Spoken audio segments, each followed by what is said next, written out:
File where? I never made a file. Yeah, definitely. If you can open it, put opened. If you have a problem, just type in problem, and then we'll help you out. We're like an answering machine menu. Yeah, that's all For they're here problem, say problem. But type it in the chat. Okay. So, okay, I clicked the recording on, FYI. Let's see. How many do we have in here? 16 with heavy on the staff side. Yeah. Hey, Sela, how are you? Welcome, everyone. I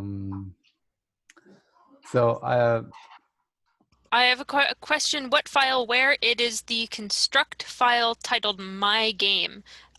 We had in the first one, we had you just download it, rename it. In the last one, which was the design workshop, we had you tweak around with some behaviors and stuff. Some of you were not able to get that open, which is fine, but now we really need you to get it open. If you haven't been able to download it, it is in Google Classroom. If you scroll under classwork, it is called My Game. Download that. It's like a C3 something file. It's a weird file. You won't be able to open it, but when you go into construct, you'll be able to open it. So just make sure you have that. Yeah, and also Chris is gonna put it in the chat as a file for those of you who've never opened it or just need to start from scratch. The construct game? Yeah, we can put the construct game. Yeah, I will do that right now. Yeah, so if you have done that in previous lessons, you don't got to worry about it. You just have to open it up in construct. But if you've had trouble, now is the time to sort out that trouble. So if you have it open, if you've been playing around in construct with us in the past 2 lessons, you don't need to worry about downloading that. But if you haven't been able to do that, download that. Yeah, I We'll just need it for this lesson. I just sent it in the chat, Chris. Oh, okay. Sorry, I was trying to find it. Thanks, Richard. okay, I know we're on a busy schedule and it's 4:04. Yeah, so thank you to those of you that showed up on time. And as we have found out the last 2 meetings, there's so much content in here to cover. So it's good to be right here at 4 o'clock or a few minutes earlier. So with that, we're going to get started, okay? So I have a couple announcements. I realized, some of these things, it takes a team to monitor the chat and stuff. So maybe the library staff could watch that one if something comes up. So I've got one entry for the competition, for the teacher competition that I asked you to send in. So it's good to learn to create something like that because this is part of your learning, part of knowing what's resources and opportunities that are out there. And but anyway, I will share that with the staff and then have them look at it. And then we're still going to design a T-shirt for this group, for the Living Arts T-shirt.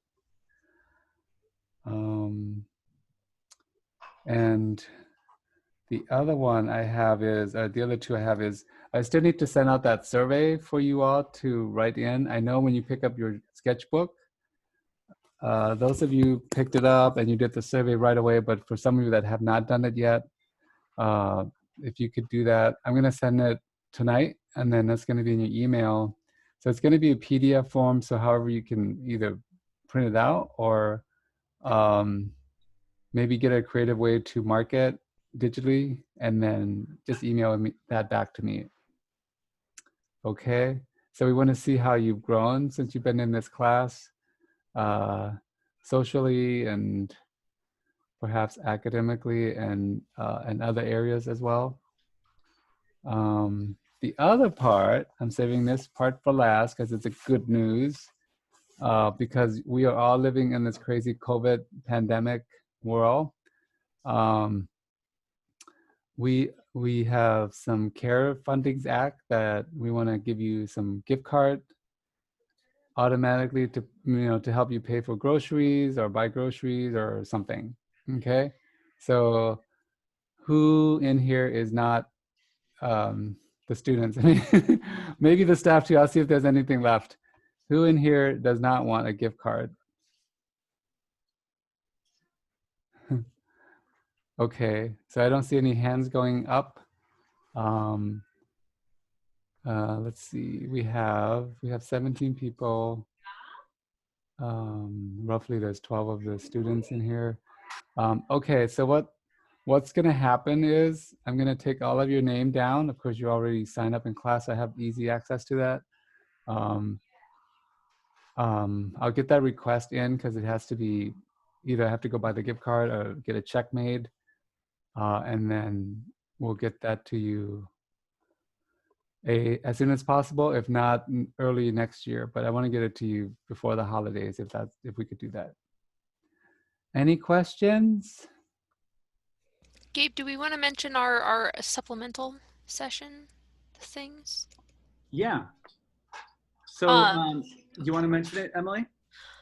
Sure. So we know this is a lot, as Seon has said. As you all have probably experienced, if we've experienced planning it, we have a lot of information for you guys. And we realize that 2 hours every like few weeks is not a lot of time to get that information. So if you are confused or behind, or even if like you're really excited and you can't wait to do more, we're doing some like extra like totally optional but possibly really fun sessions. We plan to do them in the Wednesdays where we don't have meetings, which I think not next Wednesday, but the Wednesday after that, and I think the Wednesday after that.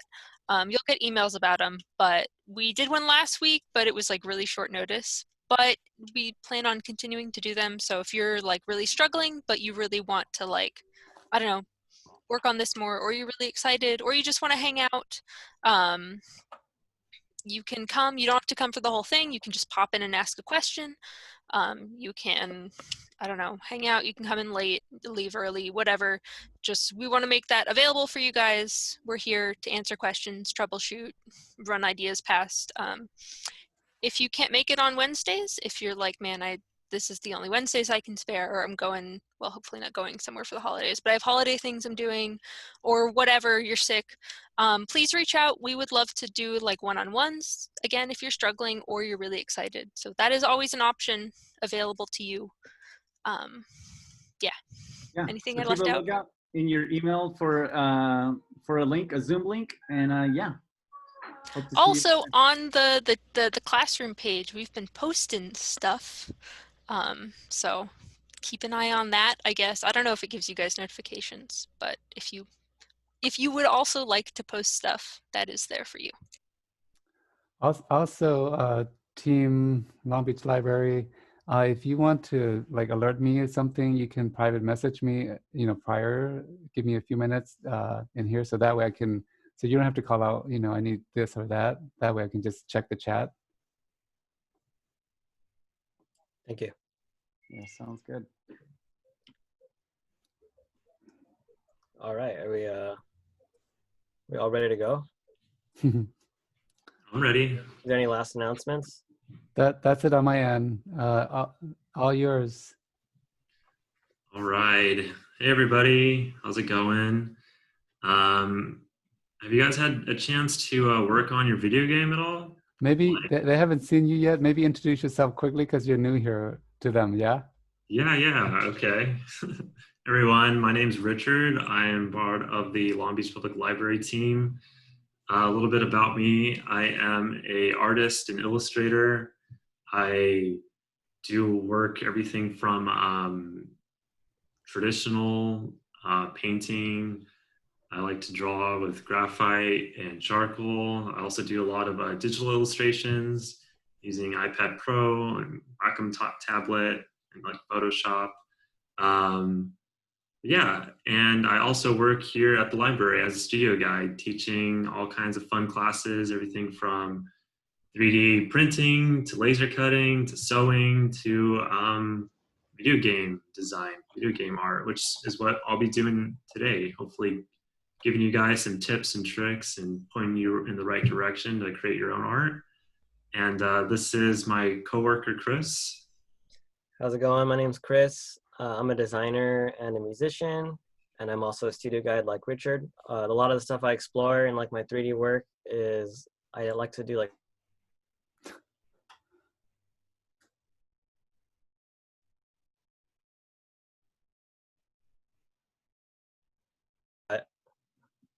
I like to do a lot of stuff related to music and 3D design. Yeah, I've also got that Kylo Ren thing before. Oh, did someone say about Kylo Ren? Yeah, that's funny. Richard doesn't like it, but I think it's a compliment. Yeah, that's all right. You guys could see that resemblance. That's fine. All right, everybody. Well, welcome to visual art. Let me see. Let me just go ahead and share my screen. If everybody can just have my screen, my Zoom screen visualized, I guess maximized right now. For anybody who got here a little bit late, there's a link in the chat to construct.net. If everybody can go ahead and open that up, I'll wait a couple of minutes. And also open up your Google Classroom game ideation document as well. And if Maybe anybody, give us a thumbs up when you're ready though. I think like we can move we could like have more time for like the technical side of things if if we're just like in communication, letting each other know if we're falling behind or if we're on track, with some thumbs ups, and we could move forward quicker. But also take your time if you need it. yeah.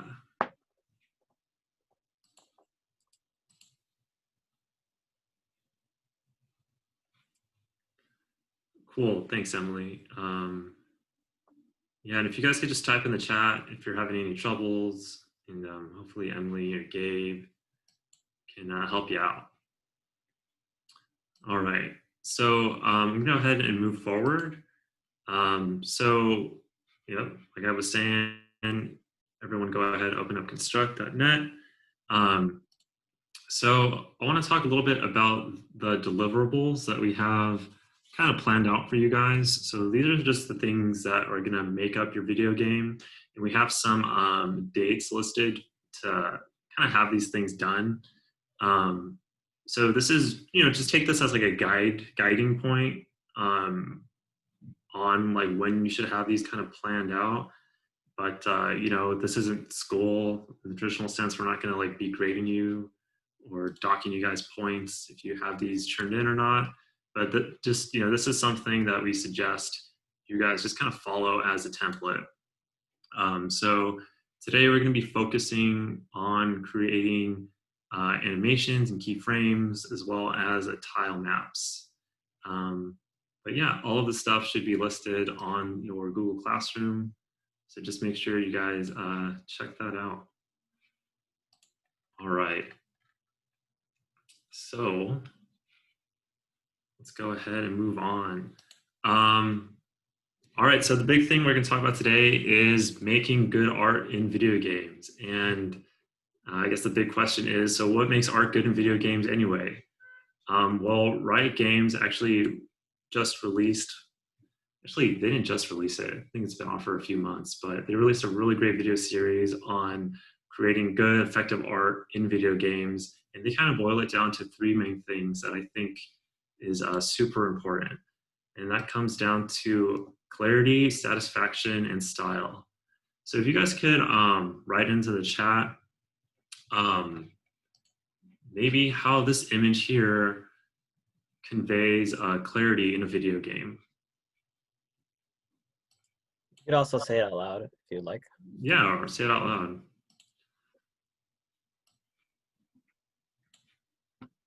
Erica says it shows the levels. Really Yeah, good. it shows the levels. It's definitely. Anything else? Yeah, Okay, that's that's like, yeah, that shows you where you need to go. Yeah, exactly. How does it show you where you need to go?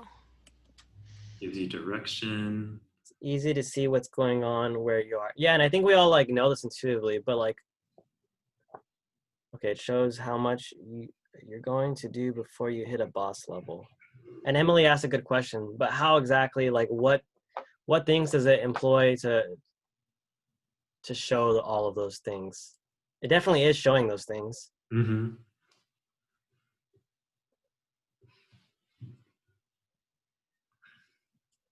Yeah, and like Chris was saying, it is kind of obvious, but sometimes you gotta like think about it a bit to really. Kayla says the flashing dots, which I think is that's Yeah, definitely what we're kind of the stuff we're looking for. yeah, exactly. It shows you, where you can go, but also, where you can't go, but will eventually go as you progress throughout the game, right? Yeah, so that essentially is clarity. It's the idea that your game is clear to the player. Everything from the heads-up display to the map to this trail, where you're going, where the boss is. But it's also contrasting color and recognizable shapes, right? Um, cool. And how about this feeling of satisfaction? How is this GIF here satisfying in a way to the player? Also in the game industry, they call this juice. How does this switch? I'm not a big fan of that word, juice. So I like sticking to satisfaction. But how does that convey a feeling of satisfaction to you guys?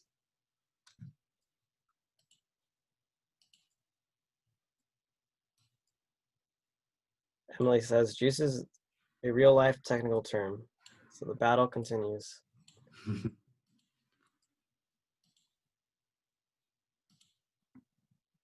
So in other words, too, juice and satisfaction is kind of like linked to like the response of the player's actions, like making you feel like you're kind of in the game. So look out for those things, like what responses is the character experiencing and you experiencing if you're playing it.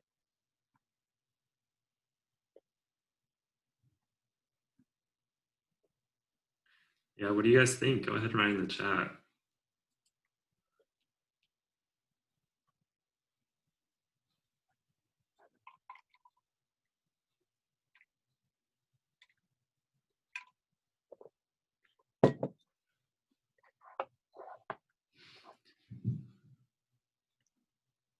All right, so I would say satisfaction or juice is it could be everything from animation to sound effects to even the mechanics of a video game.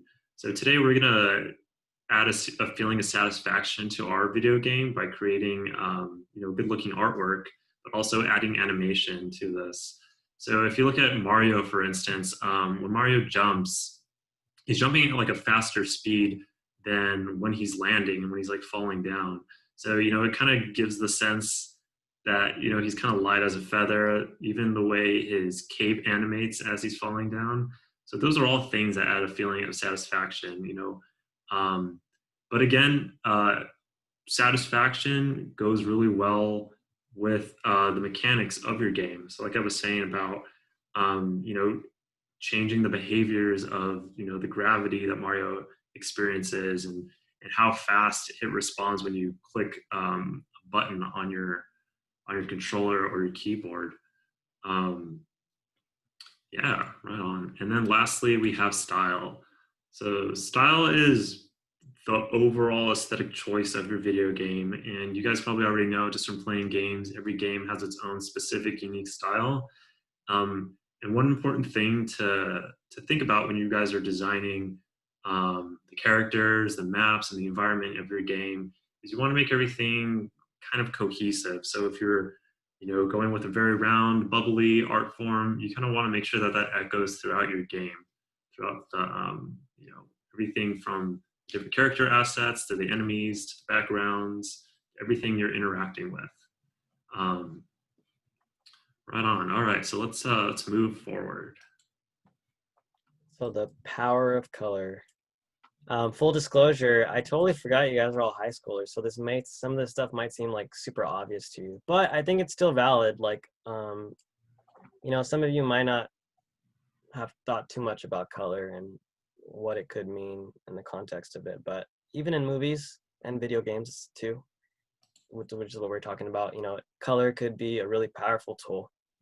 And we already talked a little bit about it when we were talking about clarity. Like, part of the reason why everything was so clear was because things had like certain colors to them, like the road. The road was a specific color that stuck out, and Mario was a certain color. You know, he's like he's red, brightest thing on the screen basically. But you could go to the next slide, Richard. So how can color be used with intention? So color can be used to evoke certain emotions. You can go to the next slide. And so we have these two slides here, and these are actually from a game that Richard had made. And just really quick, how does like changing the color, in your opinion, just change like the feeling of each of these? Like the one on the left compared to the one on the right. How does each of them make you feel? And go ahead and type it in the chat or say it out loud.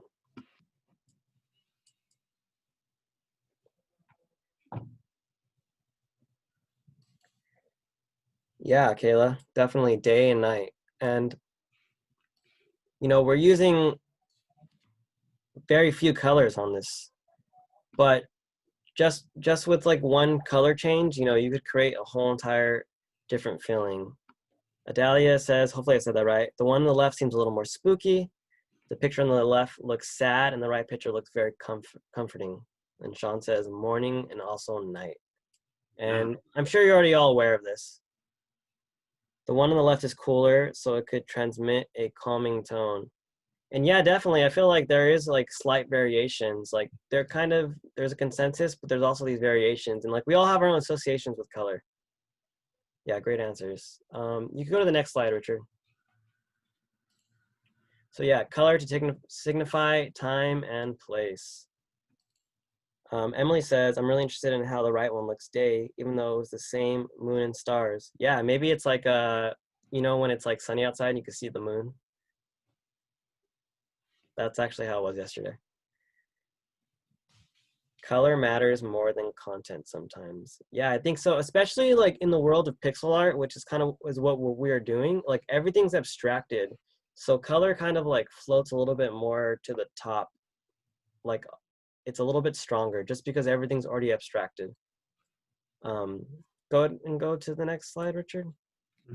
This is a student example. I think this person was like in like 6th or 7th grade, and we use another game engine called Bitsy, and we can only use 3 colors in that game engine, and they did a great job at showing like how emotion changes. Because this room, in my opinion, feels more inviting, and then we go into this room. That sign had said "Beware." I should have read it in the game, and you know this room seems a little more spooky.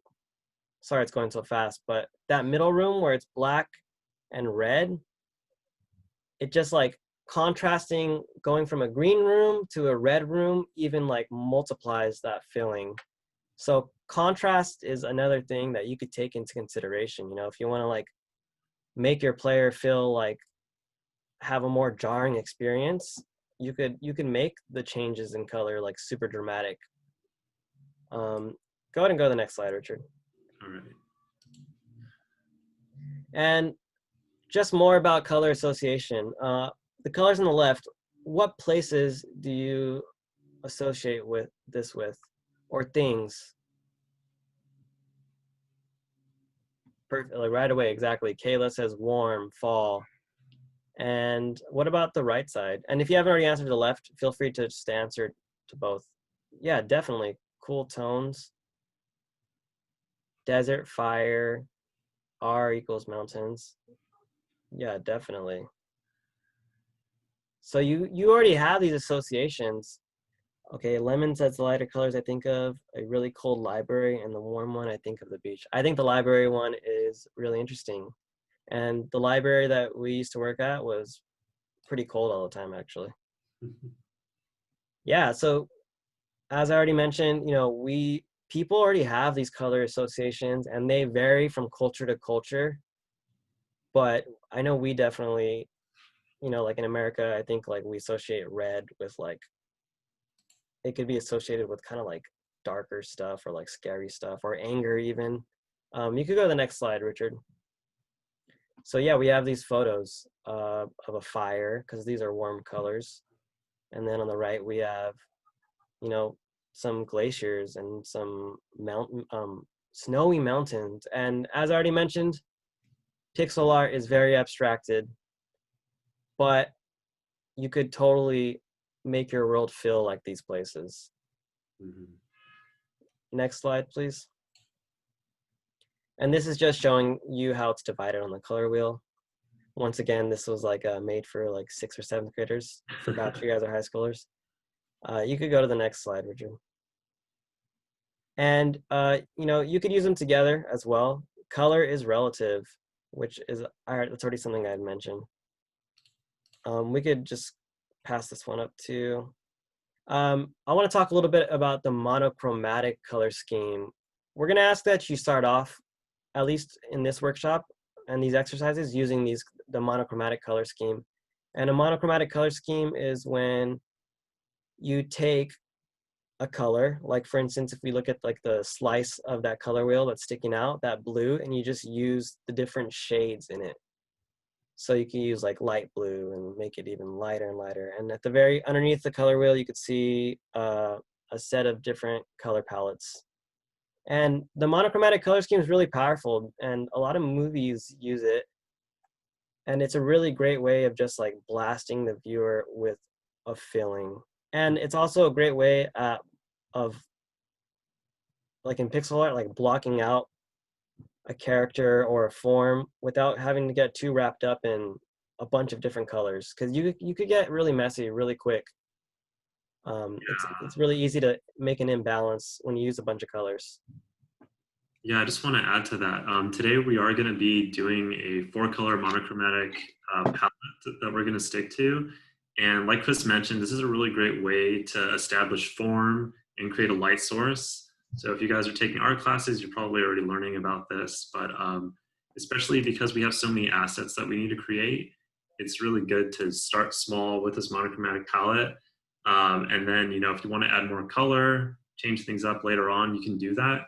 But you know, you just don't want to make your artwork feel a little too convoluted, I think, with too many colors. Definitely. And these are just some examples of video games that use a monochromatic color scheme.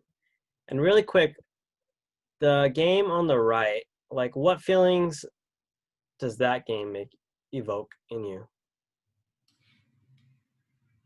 And this is only using one color. Okay, Nathan says hell, and that's also, you know, the vibe I got, definitely. Dread, an evil vibe, and all off what? 3 colors.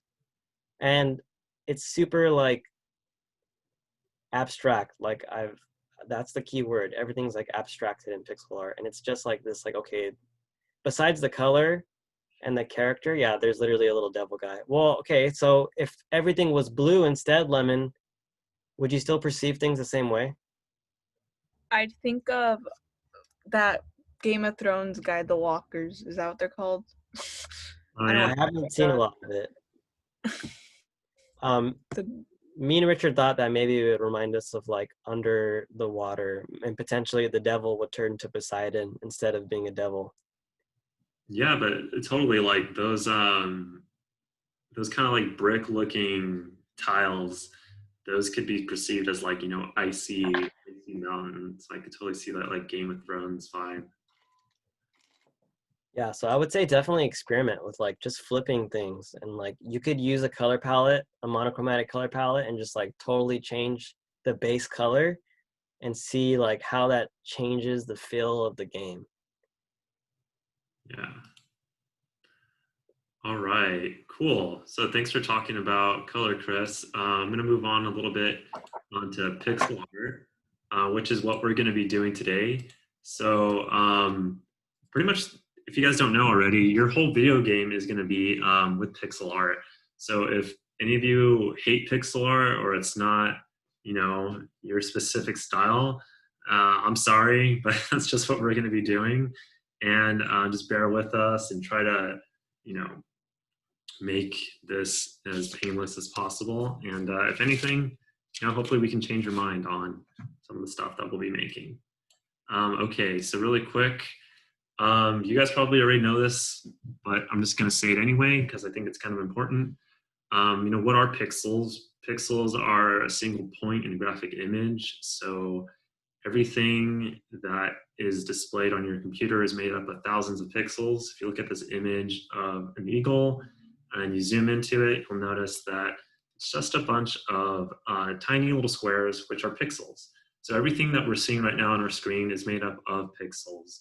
But pixel art kind of refers to artwork that's created with pixels being intentionally left visible. So that kind of has its origins with the limitations of the hardware game developers were using in order to create graphics. Back in the day, your Game Boy, you could see all of the individual pixels on your screen. And developers, they did really cool creative things to animate their characters and, pretty much bring life to their characters. So I think, keep that in mind that we're going to be using pixel art as more of an aesthetic choice than the limitations to the software that we have. Cool. So before we make any artwork, we're going to be making a mood board. So mood boards are a really, really great way to narrow down what your game assets will look like without doing much work, so without doing much drawing. So I'm sure that as you guys have been creating, assets on paper or on your computers by writing down what your story is going to be like, you've been imagining kind of what visually your video game is going to look like. So we're going to do a little exercise by making a mood board to kind of help narrow down that overall feeling of our game, specifically the character. Here's a mood board that I made based off of some adjectives in my game design document. So this is kind of a rocky kind of landscape that, I wanted to evoke this feeling of awe and suspense. There are these monolithic rocks shooting out of this forest. This is Chiricahua National Monument. So, I wanted to take this like kind of national park as my inspiration for a video game. So it's going to really help you guys out once you collect images before you start making any artwork. If any of you have a Pinterest account, I would recommend, looking into that, creating a mood board. Pinterest is essentially a website to create mood boards for pretty much anything. So I highly recommend that. But also being as specific as possible. So I'll show you guys really quick what not to do when you create a mood board. And this is super helpful, especially when you're working with a team. All right, so during the summer, we had a class where one of the students had a main character being the snail, right? So I created this mood board of like what not to do. So we know that our main character is a snail, so I just compiled a bunch of random images of snails. But if you're working on a team and you're trying to convey a certain feeling to your coworker or one of your teammates, you don't want to use a wide variety of different artwork because it's really unclear on what exactly to focus on in these images. We have different art styles. We have a photograph, we have a watercolor painting, a 3D rendering from a film. So it's kind of like all over the place, right? So here's another mood board of something that you guys should shoot for. So these are all photographs of snails with the emphasis being on the shell pattern, the colors of the shell, they're all vibrant. It kind of gives people on your team something more to focus on. Cool. So I'm going to go ahead and stop sharing. And Chris is going to take you guys through making your own mood board.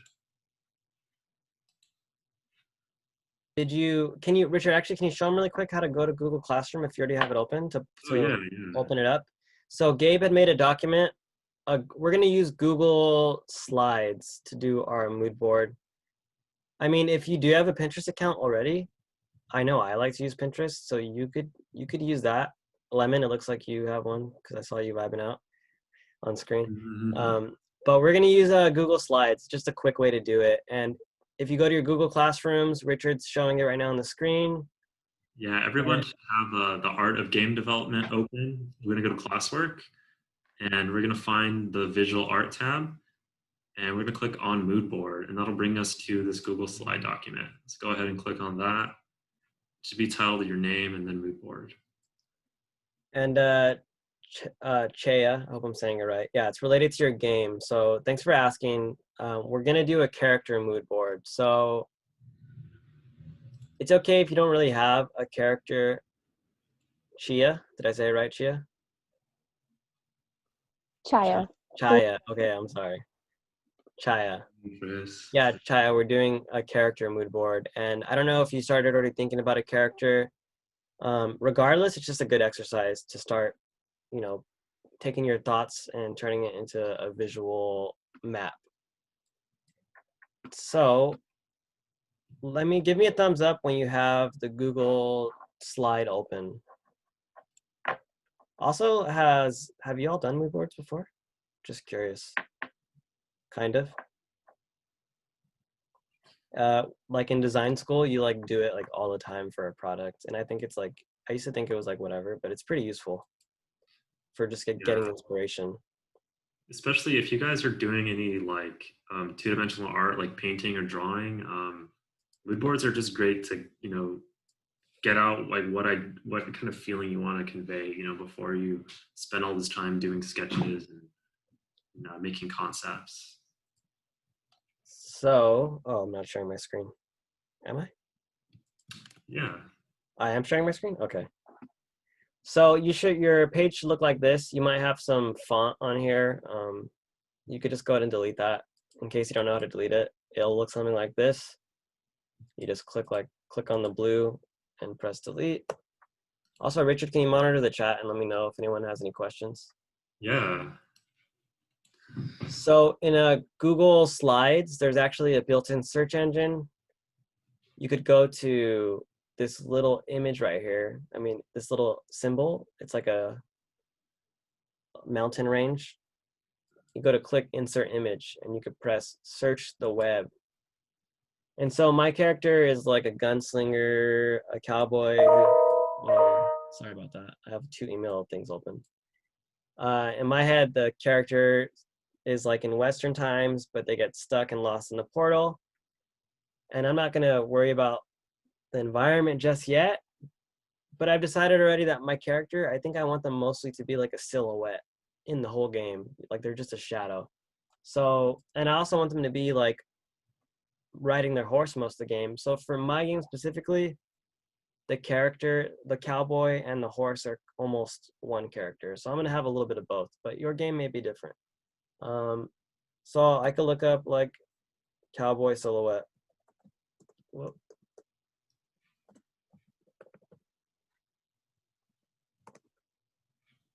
And I really dig this one.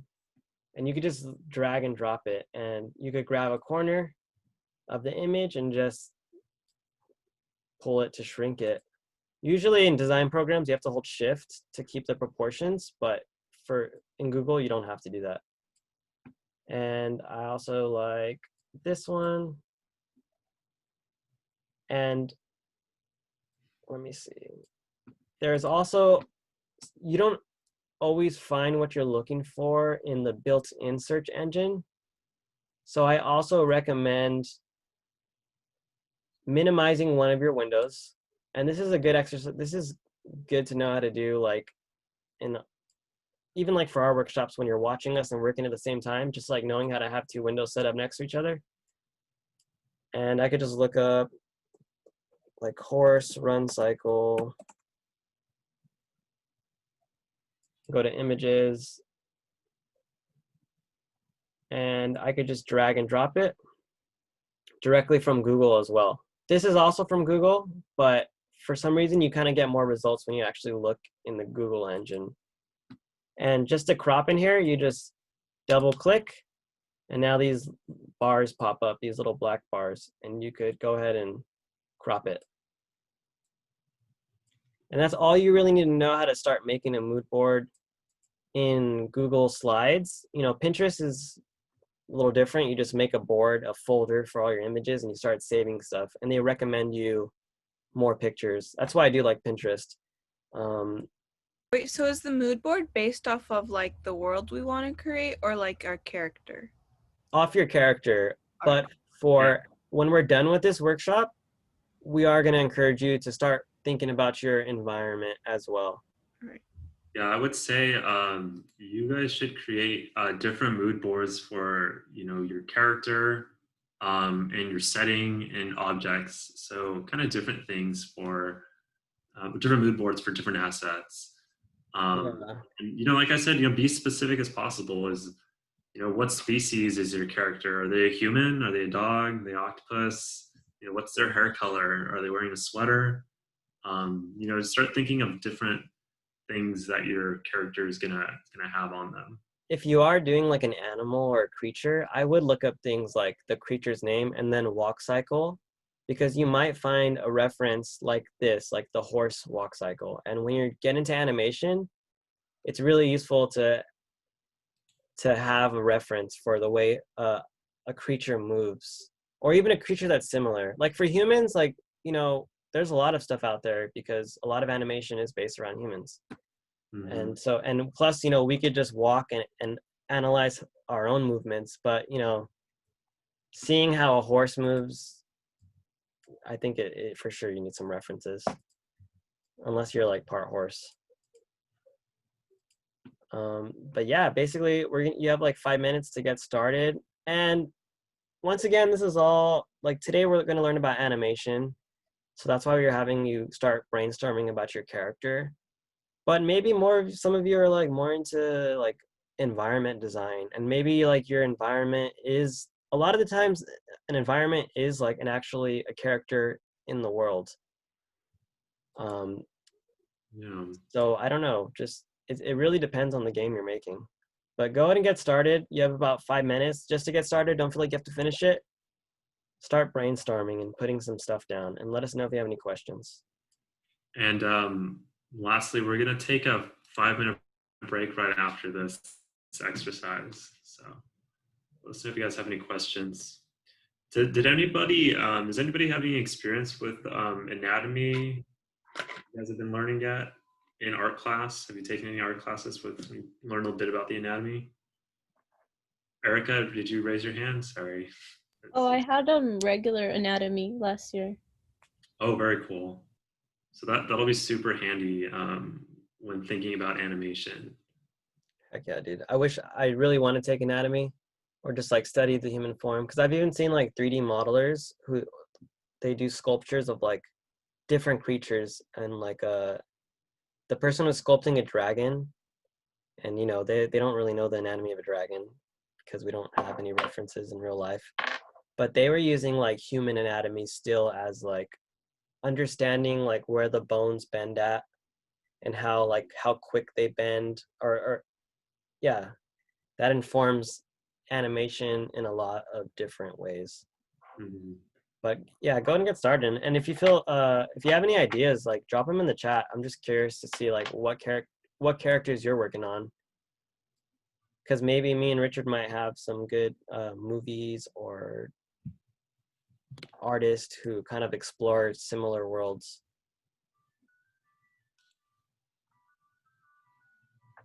Does anyone want to share a character they're working on? Oh.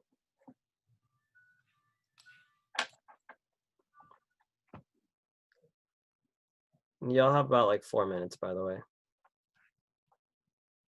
Tyler's asking, how do you drag and drop pics on the mood board? Sure, I'll show you really quick, Tyler. So take a look at my screen really quick. So there's 2 ways. We could use the built-in search engine, which is Google. It's a little bit, sometimes you don't always find what you're looking for, but it's a good place to start. So you could go to insert, and then you could go to image, and then you could go to search the web. So once again, on the top bar of your screen, there's a button that says insert, Then you go to image, and then you could go to search the web. There's a little magnifying glass. And then when you click that on the right side, whoops, I canceled out. Insert image, search the web. And now I have this search bar, and I typed in cowboy silhouette, and I could just drag and drop images. All you have to do is left click and drag. And then you could grab it by the corner and resize it and move it around. Alternatively, It says got it, Chris. okay, perfect. Alternatively, if you want to explore more options, you could go to Google. Actually, just go to Google and then minimize, like have these pages side by side and then drag them and drop them. All right, you have about 1.5 minutes, and then we're gonna do a 5-minute break. So hang in there.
We got about 15 seconds left, but just so I get a sense, does everybody have a mouse with them that they're using at the moment? Yeah, I'm getting some thumbs up. Can anybody, for those of you that don't have a mouse, can you acquire one after the break or during the break? Okay, because we're going to be getting into construct and we're going to be doing a little bit of drawing, and having a mouse is going to make your life a lot easier. But you could also do some drawing without it. Yeah, you could do it without it. There's just like little shortcuts. Just being able to like I think the middle mouse button is actually the thing that's really useful. But there's ways around it, so don't worry. Thanks for letting us know. But feel free, take a break. Don't work on your mood board. Don't look at the screen. Just like step away from your computer and go get water and whatnot, or just chill out for 5 minutes. And we'll be back. We're gonna ease into animation, but eventually we're gonna get into the construct and do some more technical stuff. So see you in 5.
So I have 2 characters. It's okay if I make like 2 mood boards, right? Oh yeah, totally.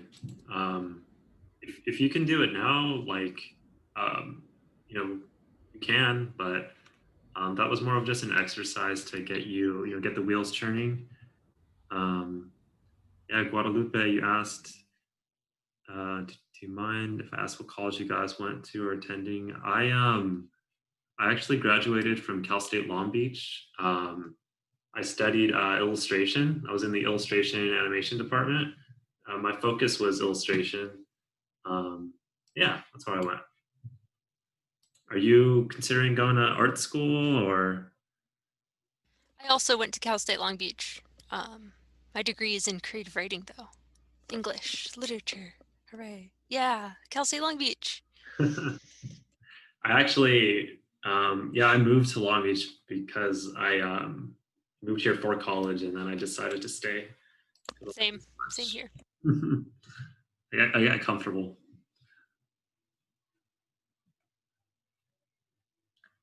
Oh, cool. I'm from San Diego, so not that far, but fairly far.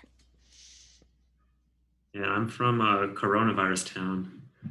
No, just Corona, California. Everyone likes to make fun of it because it, you know. Did you bring it with you though? That's the important part. I did not. Look, I left it behind. Zero. Let's see who I just saw. Oh, Guadalupe, you're in the animation department. That's super cool. Have you how are you liking it?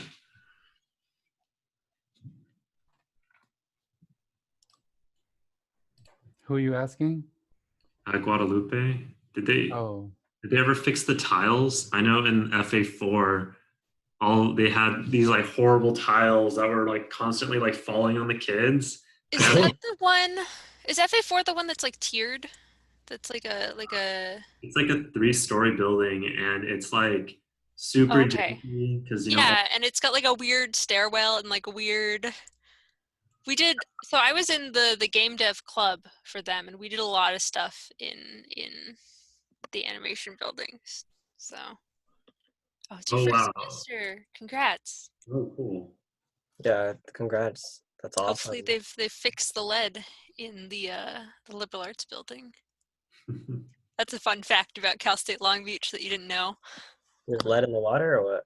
There was lead in the water in the building where all of the the English department had all of their offices. There's probably not lead in the water anymore, but just All the schools are probably like, why are Long Beach writers so strange? And all these stories are weird. I think they've probably fixed the lead in the water. It was a big thing, and that was like 2 years ago, so don't worry about it. Just that's my fun fact. That was like when I was graduating, so don't worry. Oh wait, are a few of you already in college? Oh, that's cool. What are you studying? yes, Chris. So most of the students are in high school, but we allowed the age group to go a little older, perhaps 25, and then a little gray area if of 26, perhaps. But yeah. You know, it's funny, Sam. I think a few years ago I had applied for Living Arts Long Beach, but then No, you didn't. You serious? as a student, yeah, I think I did. I think you guys were doing you were giving out money We for were. I don't know, for materials and stuff. And then I think I had just gotten super busy with school.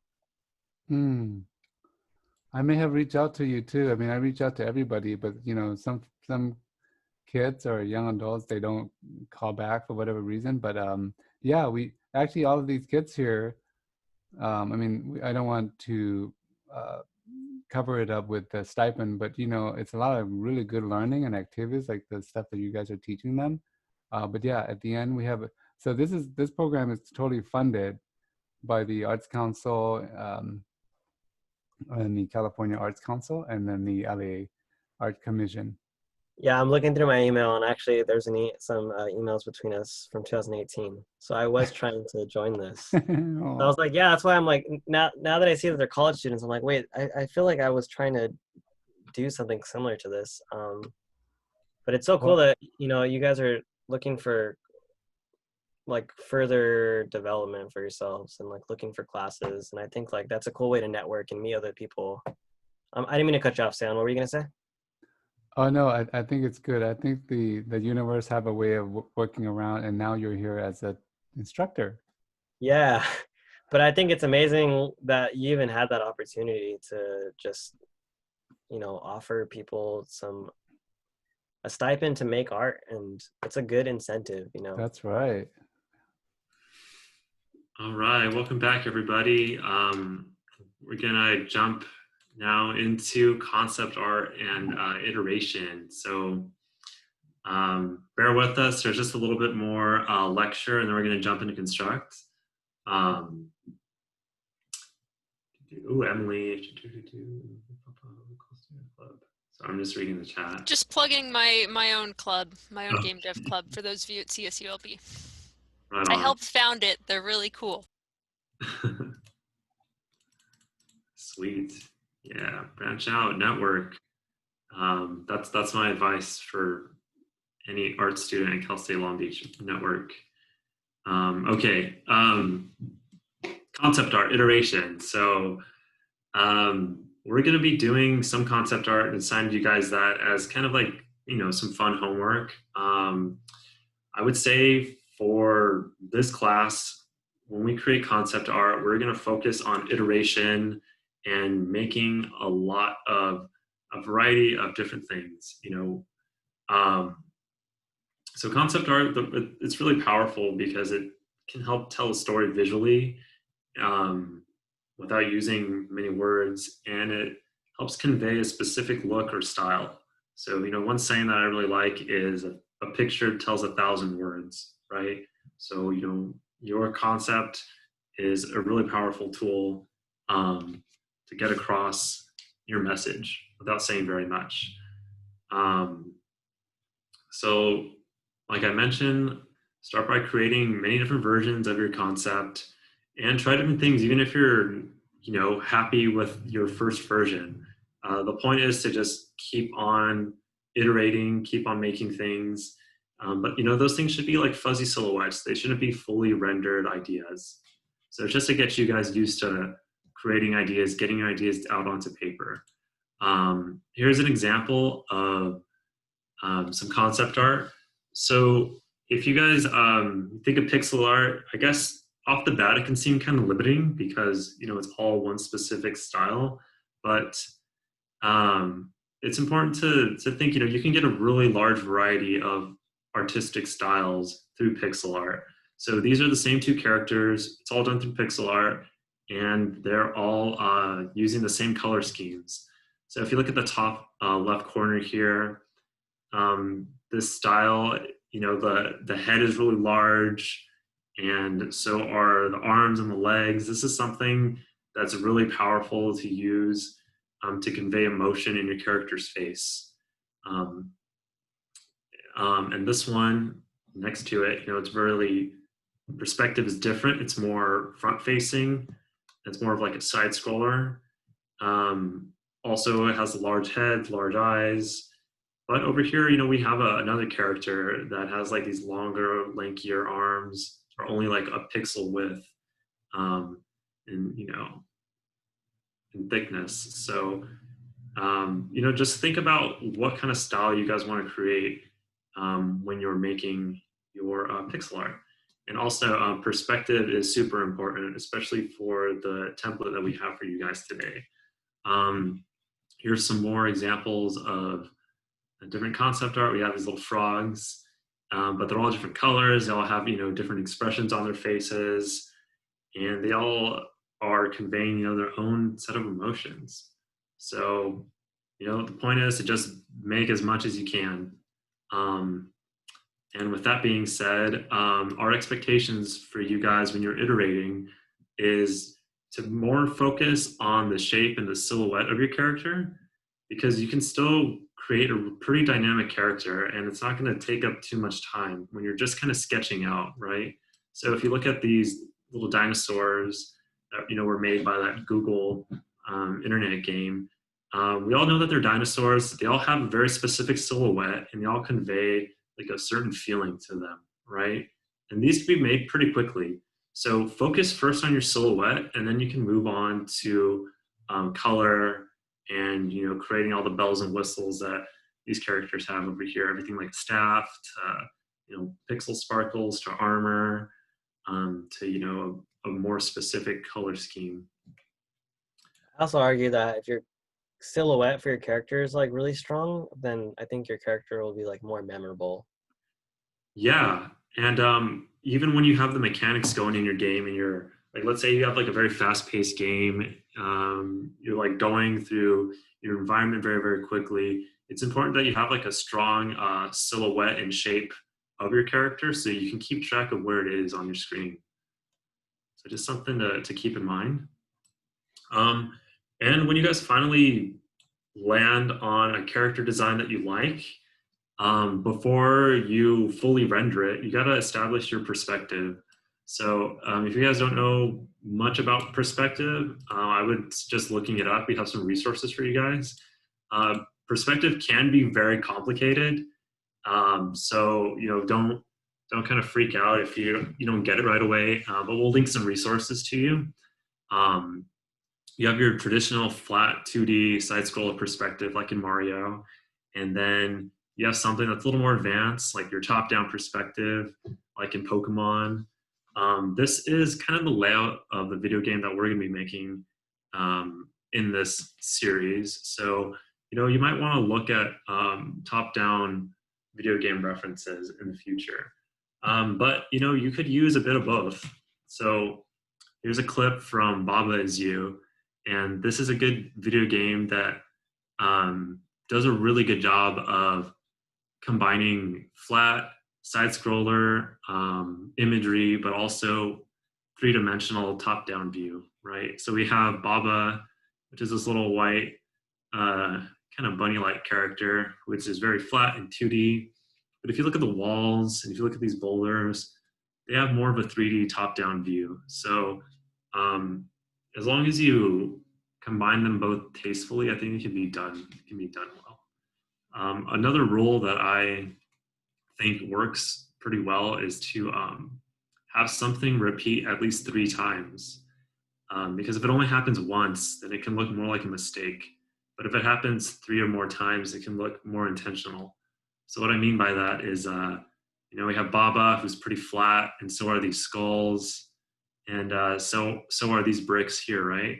So those are 3 things in this image that are, kind of consistently flat, and that can help make your game feel like, oh, it actually is doing that on purpose, and that's just not like a mistake, right? Okay, so finding your style using pixel size. So as you guys are making your game, we're gonna be working on a 32 by 32 pixel canvas. And it's important to note, if you decide to use the max canvas size, you want to keep your assets in proportion to your main character. So, using a 32-bit character design and incorporating like an 8-bit watermelon, it could look a little funky, it can look a little sloppy. So just make sure you keep these assets in proportion to each other. And also don't rescale your artwork after you create it. So here is an example of a game that we had made over the summer with some other students. So as you create your main character, just make sure that the assets, the enemies, the collectibles in it have the right proportions. Something that can also make your game look sloppy is you create all of your assets and they're not quite the right size, so then you start like rescaling them. So again, I recommend starting with a really rough silhouette, kind of placing it down, seeing how it looks, and then if it's too small or too big, you could rescale those before you put all this work into like rendering your image. The last thing you want is to spend hours creating this character, and then you realize you created some other assets that are also maybe just disproportioned and it looks funny. So start with silhouette and then fully render it when you're happy with the scale. And here's just a little chart that we made for you guys to kind of like, use as guidelines. It's not really a rule, but it's just a good starting off point. Okay, so now we're going to talk a bit about animation and state changes. So does anybody here know what keyframes are in animation? I know we have a new animation student, and I don't mean to put you on the spot, but if anybody knows, go ahead and write it in the chat. Or use the reaction like, yes. Yeah, thank you, Sam. Yeah, you don't have to describe it. Maybe just give me a thumbs up if you guys know about keyframes or not. But if you don't know, keyframes are the main frames in an animation. They're like the strongest frames or the most dynamic frames. So we have Ash from Pokemon here, and the animation for Ash is made up of just 3 frames, and these are the keyframes. So, like I was mentioning earlier, if you guys know much about anatomy, that will really help you establish what those keyframes are. So, let's say your character is a bipedal, human character, and they have like a running sequence. If you look at footage of running sequences, you can kind of boil down what those keyframes are, right? So if you just look at yourself like running in the mirror, you have this motion where your arms are going up, and you're kind of pushing off the ground. And if you're trying to animate this to be really smooth, you're going to need a lot of frames in between the top point or the highest point of that running sequence and then the lowest point when your foot is striking the floor. So, the developers who created Pokemon, they did a really good job establishing that high point of Ash running and then that resting phase. So we're going to do a little exercise for that in just a second. But before we do that, I also want you guys to start thinking about state changes in your video game. So you're going to be creating a collecting game, and think about the different stages your character is going to go through and what that looks like. Are they, as time goes on, are they aging? And maybe there are different state changes that you need to render out for your character. Are they gaining armor? Are they getting injured? Are they getting sick? So here's a really good illustration of that. This kind of like state change of being a really healthy character and then kind of decreasing in health and up until you die. So yeah, just keep that in mind. And also I have a really good video that you guys should check out after class on the importance of keyframes. So I'll be looking at that. They have some really good visuals on explaining it a bit further. Okay, so hopefully you guys are still feeling a little fresh, not burnt out from us yapping at you for too long. But now we're gonna jump into constructs. Okay, so, also, we're gonna recreate Ash. So I'm gonna upload this image of Ash for you guys to use as a reference. So if you can go ahead and click on that and download that image, that's going to be our reference image, and we're going to recreate this character right now. So I want everybody to go ahead and open up Construct. You guys' screen should look like this when you first open it up. All right, so let's see, we only have 15 minutes left, so I'm gonna have to go through this pretty quickly. So if everybody has that file that we put in the chat earlier, just make sure that you upload it. You can click on this file icon and then click on that game template file. I have mine on the Google Cloud, so I'm gonna go ahead and open that up.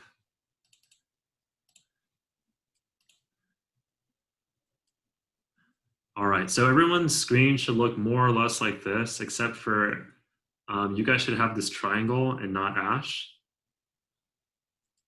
But what we're gonna do,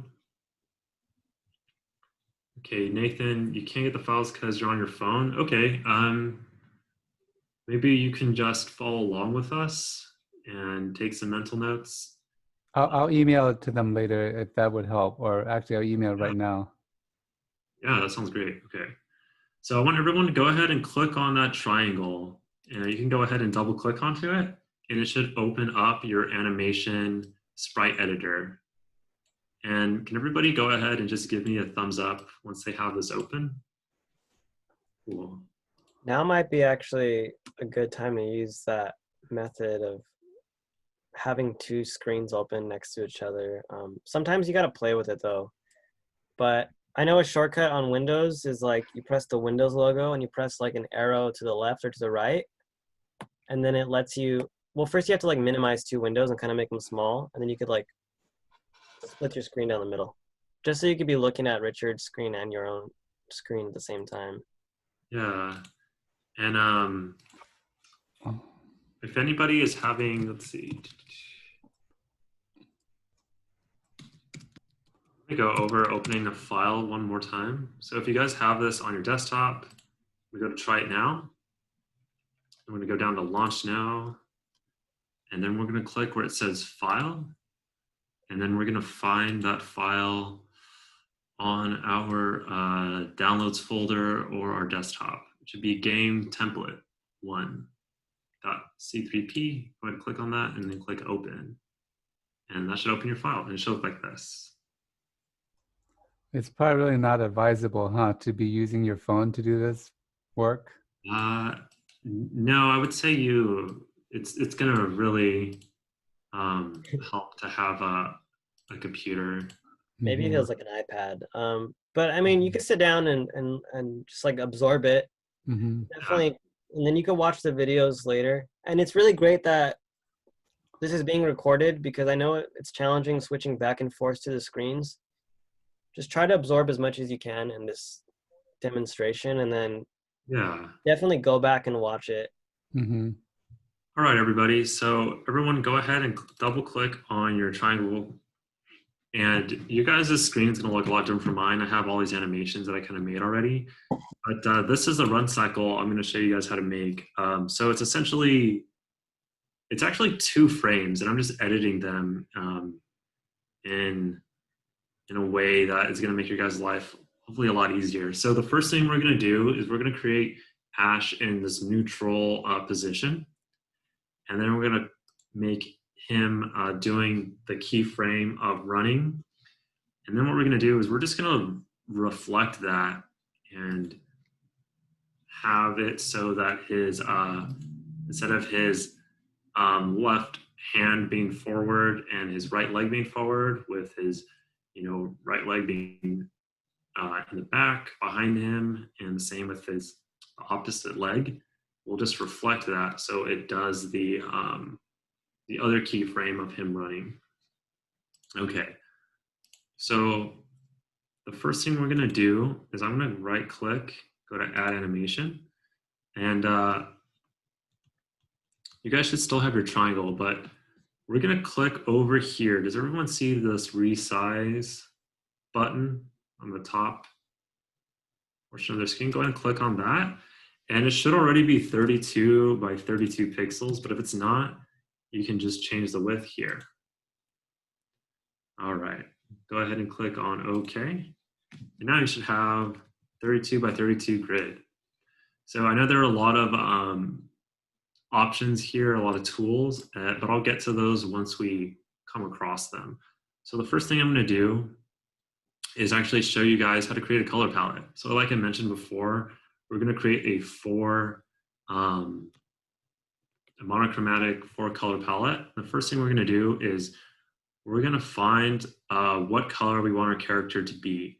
So I guess I'm going to do kind of like an ochre-y, mustardy color. So I'm going to find this color really quick. We can do any color, right? Or are we like doing it like? Yeah, any color you want. All right. I'm going to pick this ochre color. And once you find that brightest color, so you're going to use this window here to find that color. And then you can use the slider to find that brightest, the most saturated color, which for me is this swatch. Once you guys find that, you can right click over here onto these blank swatches. We're going to go to save primary color. Okay, so again, you're going to right click this box and then you're going to left click Save primary color. And then we're not going to change this color. We're actually just going to change the saturation of it and make it pretty dark. Not 100% black, but, you know, a tone something like this. And then right next to that color that we just saved, we're going to right click and we're going to save that new primary color. And then we're going to find something in between those two. The same process. I'm going to right click on this swatch and then left click save primary color. And then now I'm going to find a really light color that's going to be used as our highlights for our image. Once you find, you know, don't go completely white, just find something that, you know, just before that still has some color to it. Again, right click and then save primary color. All right. If you guys fall behind, don't worry about it. Just, you know, try to keep up as much as you can, but it's all good. All right, so the first thing we're going to do is click on the ellipse tool, and the hotkey for that is T. So if you just press T on your keyboard, you can also open up that ellipse tool. You're going to have some options right here. I would say choose border thickness to be 1. Okay. Center, you can turn that off. We want fill, and we want border to be off, and we also want smooth to be off. Okay, so now you can click anywhere on your screen and then drag out a circle, something like this. Okay, and I'm actually going to start with my, actually this color is fine. So once you guys drag this out, you're going to click over here to the rectangle select tool. And we're going to left click and drag a box around this circle that we made, and then we're just going to drag it over to the center like this. Okay, so that's going to be our head for our character. Once we do our head, I'm going to select another swatch, and I'm going to start drawing the body. So I'm going to click on our rectangle tool. Same thing, make sure the border thickness is 1. You have fill on, and you have border off. So I'm going to draw my body somewhere around here. So look at that Ash character reference that I sent you guys. We're going to be creating that. So just kind of keep that in mind. And I actually have my bootleg reference right here. It's my bootleg Ash that I made. You know, he looks a little funny. He's not quite the 16 by 16-bit Ash, but this is what I'm going to use for a reference. Okay. So once you have the head and the body made, I'm now going to use my pencil tool to draw in the hands and the feet. So I would change your color to something different from the head and the body. I'm going to select this mid-tone color, and I'm just going to draw a square. And again, you guys can change the pixel size here. I recommend using the 1 pixel size. We're going to draw in a couple of squares. Okay, once you do that, you can then draw in a couple more squares to represent the legs of your character. So if you guys don't like this style, it's okay, because once you understand how to animate something with this particular style, it's going to make creating your own character and your own style a lot easier. So right above our pencil tool, we have our eraser tool, and it does exactly what it says it's supposed to do. It erases. So once you guys draw your legs, let's say you make your legs and they're not lining up properly, you can use this rectangle select tool to highlight a specific portion of your drawing and then drag it over, which is what I'm going to do. Okay. So at this point, now that we have our rough drawing made, we can start working out all the details. So If I look at my Ash character, he has this black outline around him. So I'm going to start using my darkest color to start drawing that in. Okay. Just like so. And it's only 1 by 1 pixel wide. So it's good to just keep that number consistent throughout your drawing.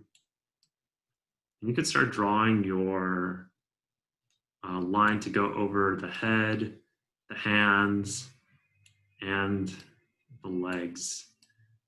A tip when you guys are making pixel art is to zoom out constantly. And you can zoom out by clicking these little magnifying glasses, zoom back in. Okay.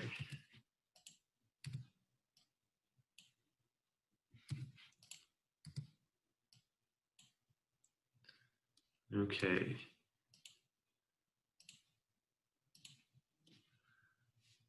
All right, so I'm just gonna speed through this. I know it's like not finished and I still have quite a bit of work to do, but we're kind of running out of time. So let's see, I'm just gonna go ahead and draw my little Ash character. He's gonna look a little funny just because I'm gonna rush through this.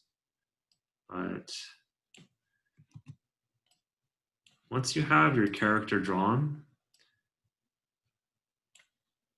I think this is fine just for demonstration purposes. Once you have your character drawn, I'm gonna go over here down to where it says animation 2 frames. Does everybody see this window right here? Once you guys get to this, I'm gonna right click where it says 0, and I'm gonna click on duplicate. Okay, once you guys have duplicate open, we're gonna work on creating our running sequence. So starting with this first running frame. And if you guys are falling behind, you know, again, don't stress out, just follow along with me, and then hopefully you can look at the video later on. So I'm gonna start by erasing the right foot. And then I'm actually gonna use the rectangle select tool to select Ash's right hand, the left hand on our screen. I'm gonna bring it down 1 pixel and then over 2, okay? And then I'm gonna start filling in the rest of his face.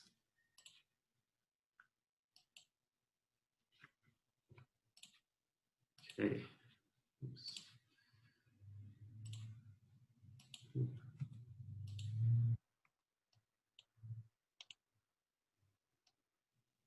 Okay, cool. So now that I have his hand forward and the leg at the same position, this leg erased, I am going to erase a little bit of this hand right here.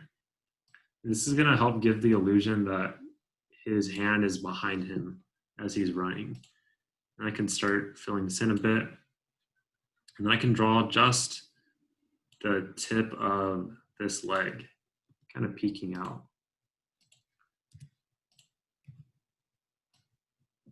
All right, once you Yeah, guys, he's making it smaller too, because like in real life, when things are further back in space, you know, they kind of look like they're smaller.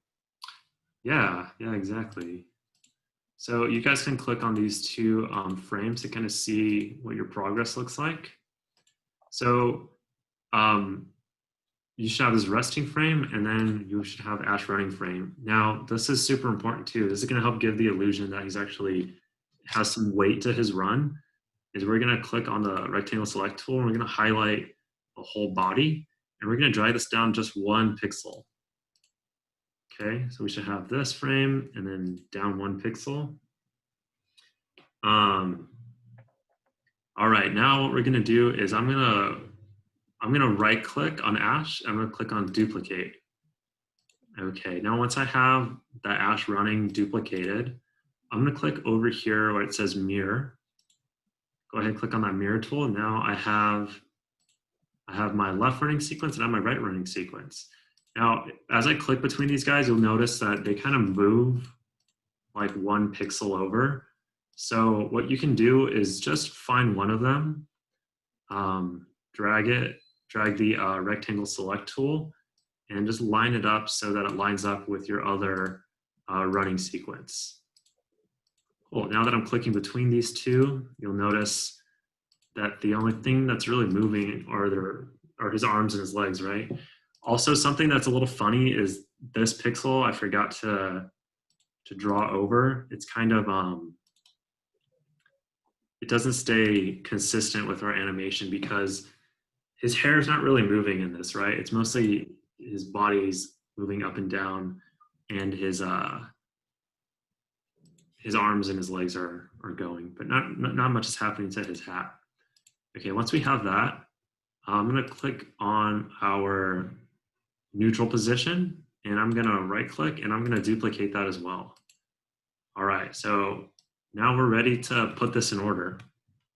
So first I have the neutral position, and I'm gonna find our second drawing with Ash's, one of his arms in front of the other. I'm gonna drag that so it comes right after the neutral position, and then it should go back to neutral, and then the last one should be the opposite arm in front of the other one. Cool, so when you guys are ready to see what this looks like animated, you can click over here on your animation, and you can select right here the speed of how many frames per second it will animate. I think for this animation, around 7 or 8 works pretty well. And I can click on loop as well. So that'll just make sure that Ash is looping over and over again. All right, so I'm going to go ahead and press play. And here's my Ash character running. Pretty funny, right? He looks so weird because I did this really fast. But that's basically the rough animation you guys will need. Obviously, you guys can take your time with this. Here's a little more refined one of Ash running, but it's the same formula, right? Here is also, I made a little Baby Yoda. This is Baby Yoda walking. It's the same principle of making the head, then the body, and then the arms and the legs. And then kind of using that same method of erasing and pulling up and down.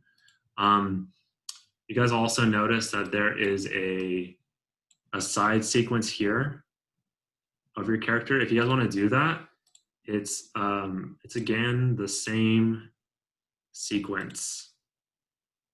So we have the neutral position, then we have one arm behind body, and then one leg up, back to the neutral position, and then so on and so forth. If you guys don't have a human, I created this like derpy frog bunny, and it's a little simpler. It's kind of a 3-frame animation. So for this one, you can start with a circle, and then you can draw the leg kind of like in a neutral position. Then you want to draw the keyframe at its highest point. So if you'll notice, the main differences are the back leg goes down, the top ears kind of go back, and bunny's kind of front legs kind of tuck in, right? So look at real photos of rabbit anatomy if you want to do something like this. And then the third frame is right before the bunny lands on the ground. So it's like preparing to land on the ground, right? And then it starts back with the neutral position. So now we have this like bunny hop animation. So looking at anatomy really helps, but yeah, that's the gist of animating a character. And then one other thing before I hand it off to Chris, if you guys are really not liking this style, this is the same principles of animating that character, but different long-legged style. We have legs going up and then the arms kind of going up in a different sequence, but same principles: head, body, arms, and legs, and those are the things that are moving. Hey Richard, now that you have like all the frames together, Yeah. do you think you can maybe just re-summarize? I think maybe it it might have got confusing when he started like duplicating and mirroring stuff, but like it seems kind of complicated, but it's actually a time-saving technique. So Yeah, so what you really need are 2 frames, right? You need the neutral frame of your character, and then you need 1 running frame. And then what you can do is you can just duplicate the running frame. Once you have that duplicated, you can mirror it. So now you have both. damn, so now you have the left arm and the right arm, and just Yeah, off 1 frame. yeah. And at this point, you might need to make some edits to your drawing, but I would say make those edits before you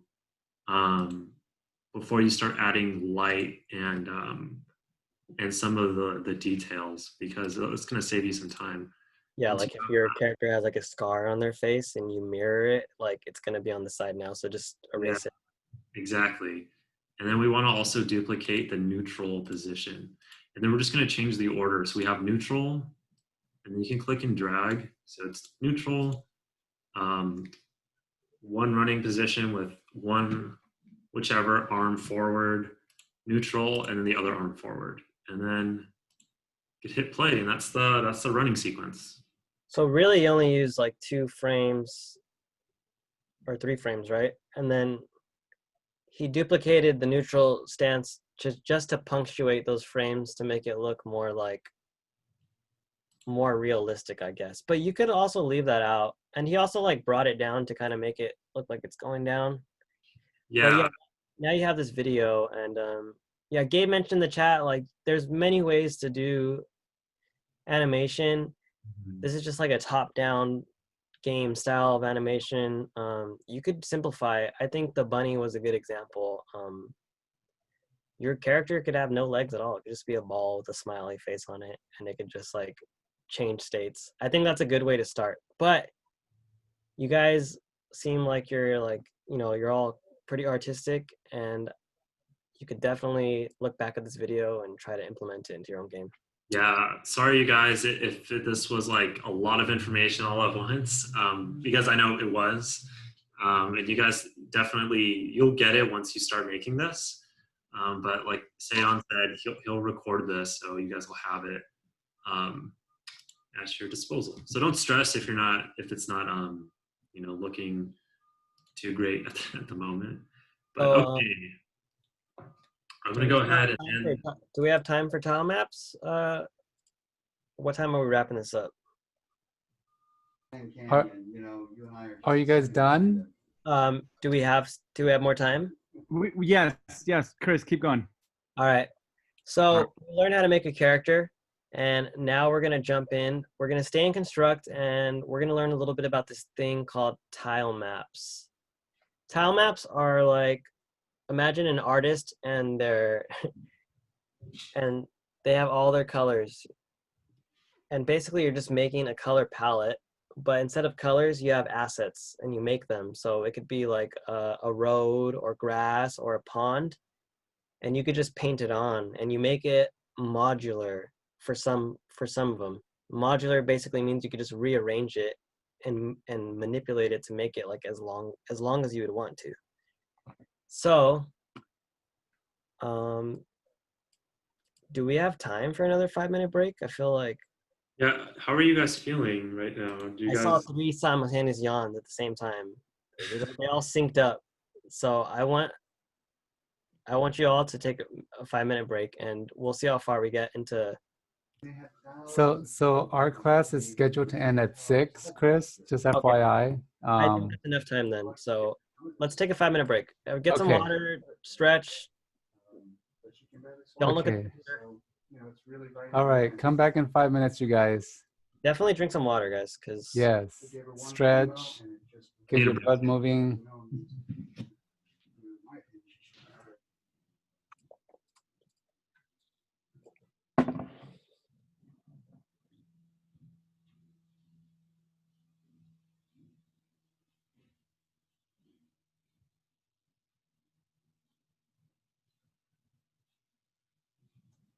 Hey, Shaya.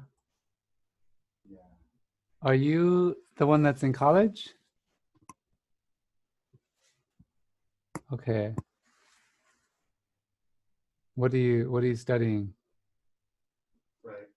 I was previously studying interior design, but then I moved schools to join a nursing program instead. Okay. Yeah, total change in career, but it was what worked best for me. Yeah, yeah. No, it's good to. It's hard to say. I want to do this, you know, and then that's Yeah. going to be like your life forever. I mean, you can. Um, You know, it sounds like it's more practical too to learn nursing because there's a lot of shortage with nurses right now. I think probably always. Yeah, I just like wanted to find a good balance because I love art and I also love my science. So I just at this point I had to choose one or the other, and I thought nursing was best for me. So that's what happened. But I do miss design so much, so that's why I'm here. What school are you in? Long Beach City College or Cal State Long And Beach? I was at Cal State Long Beach, but now I attend Cerritos College. It's cheaper, and I couldn't get into the nursing program. It was too hard. Not yet. It's very competitive, I heard.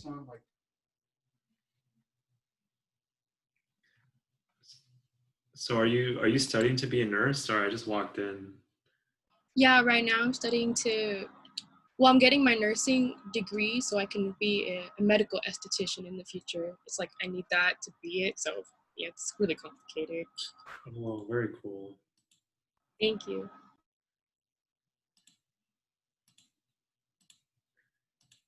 Yeah, my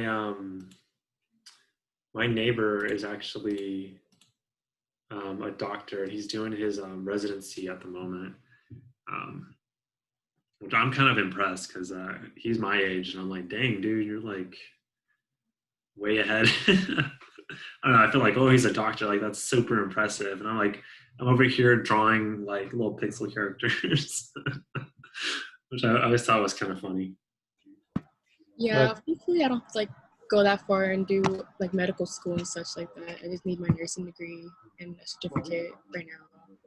That's awesome. But also, you know, just to be don't compare yourself to other people or whatever that profession is, you know. Also, you know, whatever you fall in love with in professionally, then that's what you would do. Because I was telling other students she didn't want to do medical, but her dad is making her kind of paying for school and everything.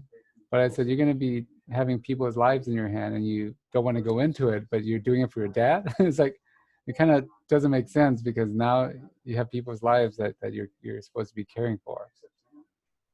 Yeah, definitely. No, I hear you, Sam. That's really great advice. You know, you don't want to compare yourself to other people because, you know, that's just it can be toxic. You know, the world does need artists. I know there's a lot of them, but I mean, definitely the world does need art.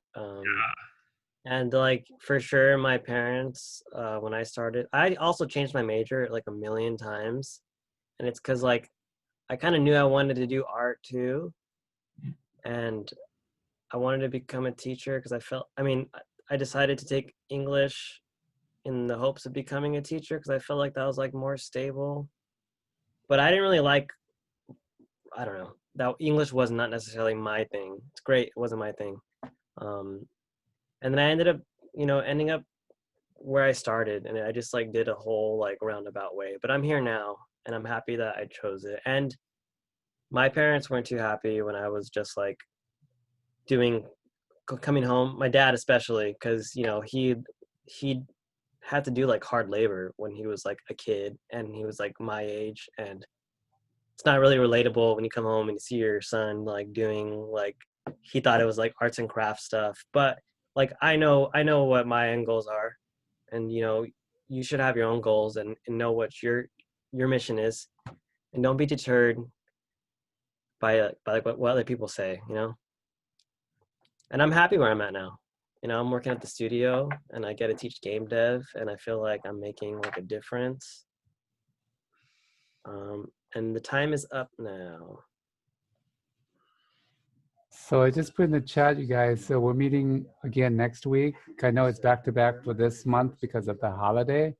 So we usually meet a Wednesday, and then skipping a week and then meeting again. But because of Christmas and the holiday coming up, we're trying to squeeze everything in before people go on vacation. Okay? Sorry, I just have to send a quick message that's kind of important. Okay. All right, hope you all drank water and took a little break and feel a little refreshed. We're at the home stretch. I think this will take about 15 minutes. I mean, we're gonna end at 6, so we're for sure gonna wrap it up. So we're gonna learn about tile maps, as I mentioned. It's just a way to make all your assets in one place, like your background environment assets, and just be able just to paint it on in a convenient way. So I'm gonna share my screen.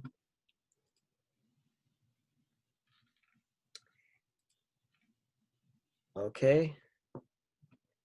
So on the right side of our screen, we should have this bar called project. And if you don't have it there, you could go to the left side of your screen and go to menu and go to view, the eye, and then you go to bars, and then you could see all these check marks, and that's showing you the bars that are activated. So project bar should be clicked. It might be somewhere on your left, but I bet it's right here on the right side. If it's not, let me know and I can help you out, but I'm gonna keep moving forward. So if we scroll down, we have something named tile map. You could go ahead and click on that. You could go ahead and double click on that. And it should take you to a grid like this. It looks very familiar to the editor. Hold up, let me reopen construct because I had zoomed in or something weird and my symbols look all, do my symbols look all weird on your page? Yeah. Okay. Yeah, just a tip, when you're zooming in on construct, like when you're on this area, make sure to click on the gray before you start zooming in. Because instead of like zooming in on the editor, it actually like zooms in your whole screen and just like messes with it. So I'm gonna stop sharing and I'm gonna just reopen it. Launch now.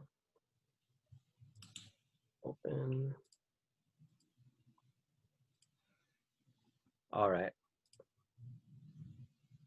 Also, make sure you guys save your work. Last thing you want is put all this time into your artwork and not save it. So save often. Yeah, it definitely happens when you lose work. How do we save on here on this? Do you mind showing them, Chris? Yeah, I think that's more important. You see that little, this is like supposed to be like a floppy disk. It's where Yeah. people used to save stuff. If you move a character or something, you can save it. Yeah, to make a change. There you go. So it's this square up here, and press save changes. I think mine is already connected to my Google account, so it just saves automatically to the cloud. But it gives you the option to save it to the cloud, like your Google Classrooms, to your Google Drive, or you could download it, which I recommend doing both if you can. But let me jump in to tile maps again. So on the right side of our screen, we have this project bar, and you should have a thing that says tile map right here. I'm gonna double click tile map. And now we have this grid. I'll give you like a few seconds. Give me a thumbs up or type in the chat, or give me a thumbs up if you are at this page.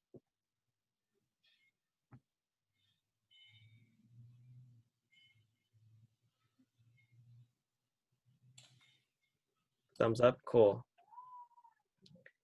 Okay, I'm gonna keep moving forward. So, this is our workspace where we could make our assets. We already have one in here, it's just a white tile. We're gonna go ahead and make a grass tile. So I already have this color palette, and you already learned how to make color palettes, but I'm just gonna go ahead and make I'm gonna pick a green swatch. So I could click right here, choose a green I like, and then I could go to an empty square, and then I could right click it, and I could press save primary color. And then I'm gonna just do the same thing you did for your character. Just, I'm gonna choose like a lighter hue. And then I'm gonna save that one too. Right click it and save primary color. And now I'm just gonna draw in a square. So I could click the square. I could make sure that my darker green is selected. And I'm gonna zoom in a little bit. And I can move my area down here. If you have a mouse, you could just click the middle mouse button and you could drag the screen like that. It's really convenient. But if you don't have a mouse, you could just use these. So now I'm just gonna draw a green square with my square tool. And then I could get my pencil and then choose my lighter color and then just start kind of, just putting these little specks. And that's just like to add texture, some abstract texture to make it grass. So I have my first tile. So let me go ahead and I'm gonna press the X right here. And we're gonna lay down our first tile. So if I click on my tile map on my project bar, you see that my whole screen gets highlighted. So if you look down here on my screen, I have these bars that are shelves. The tile map is actually hidden. It's right here. I just have to click on it at the bottom of my screen, and now this menu changes. And if you can't find it anywhere, try doing what I told you earlier. Go to menu, and then go to that eyeball, the view, and then go to bars, and make sure your tile map bar is open. Does everyone have their tile map bar open? No? Lemon? Give me a thumbs up when you're ready, or if you're having trouble. I kind of got lost because it wouldn't let me save, so then I had to like connect it to my Google Drive, and then I got lost when you started like that part. That's okay, because I'm gonna do it again. All right. So this is just pay attention to what I'm gonna do right now. So if I click on tile map, it gets highlighted, and now I have my palette is open. So what I could do is I could select my pencil, and then I could click on my green tile, and then now I could just start painting it. But I kind of want to fill the whole screen, so you could either use a paint bucket, or you could even use this rectangle tool, this square tool, and just like click and drag, and you could fill your screen that way. So give me a thumbs up if anyone was able to do that, if anyone was able to paint in their tile, their grass tile, onto their map.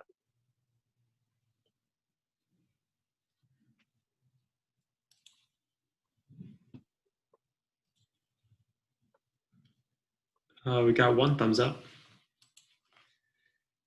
Cool.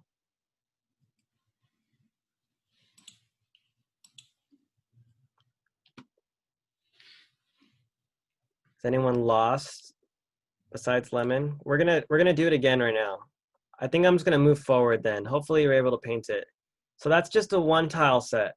It's just one repeatable tile.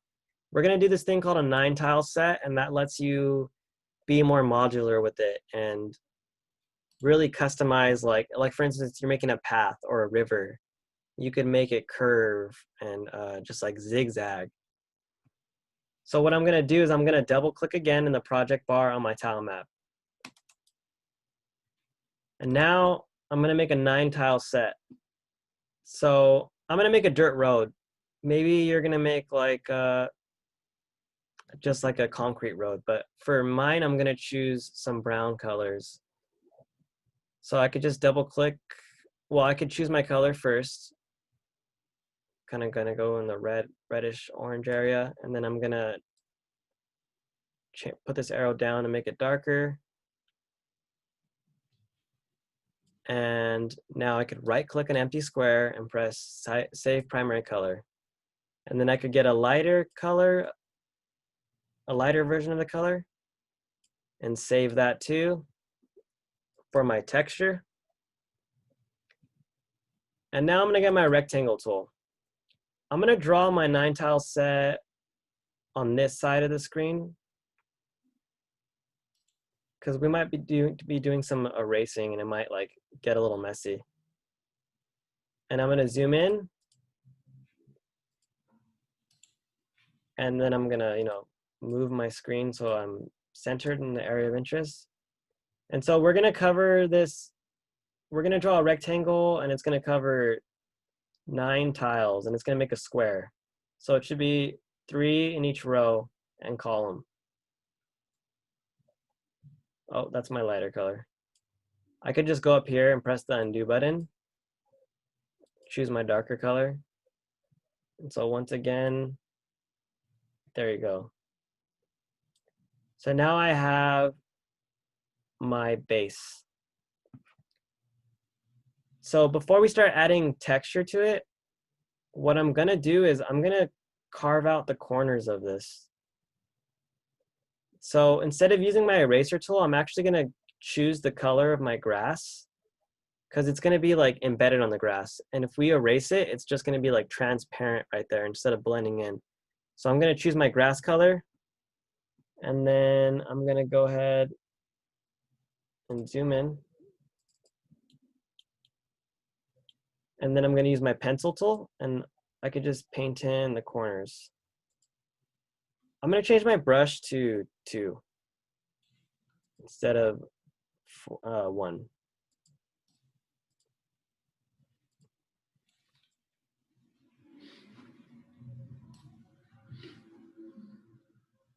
So you're kind of just like making like an L on the corners.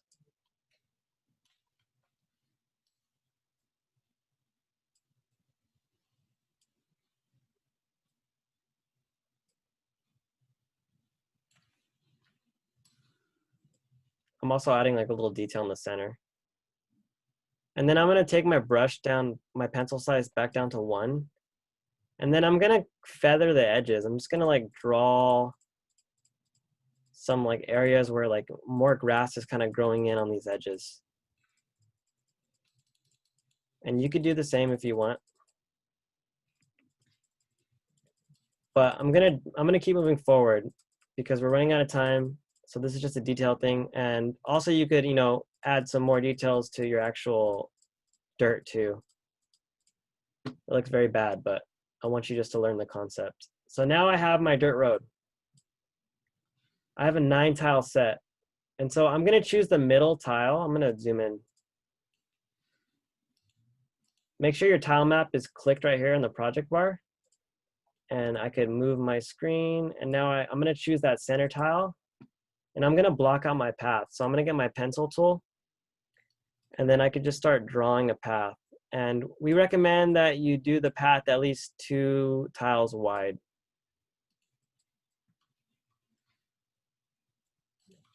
So before I start adding the curves and stuff, just use that center tile. And then you could always replace it. Okay. So now I could look at my corners and I could start replacing it. So like right here, I have a corner that's on the right side. I could grab my top right tile and put that there. And then I could grab my bottom left tile and put it in this corner that's like a bottom left corner. And you just start replacing the corners with these other tiles. And that helps you round it out and make it look like less harsh. Okay, hopefully that made sense to you. If not, you can rewatch the video.